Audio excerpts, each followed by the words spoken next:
প্রিয় ভাই বোনেরা, বিগত ১.৫ দশকের ফ্যাসিবাদী আন্দোলনের সঙ্গে স্বাধীনতা পরবর্তী ৩-৩.৫ বছরের সময়কাল ছাড়া আর কোনো শাসনামলের তুলনা চলে না। সুতরাং আমি সবাইকে বিনীতভাবে আহ্বান জানাবো, হিটলারের নাৎসিবাদ সম্পর্কে যেমন কেউ গৌরব করে না, পলাতক ফ্যাসিস্ট এর শাসনকাল নিয়েও গৌরব করার কিছুই নেই।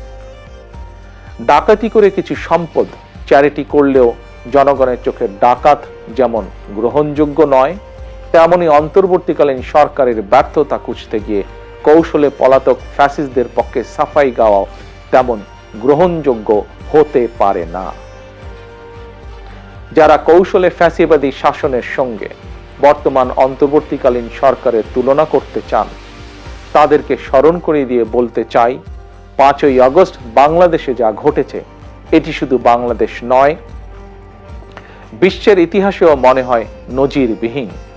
৫ই আগস্ট গণভবন ছেড়ে ফ্যাসিস্ট পালিয়েছে, সংসদ ভবন রেখে তথাকথিত সাংসদ পালিয়েছে, আদালত ছেড়ে প্রধান বিচারপতি পালিয়েছে, বায়তুল মোকাররম ছেড়ে প্রধান খতিব পালিয়েছে, ক্যাবিনেট ছেড়ে মন্ত্রীরা পালিয়েছে, ফ্যাসিস্টের দোসররা গা ঢাকা দিয়েছে।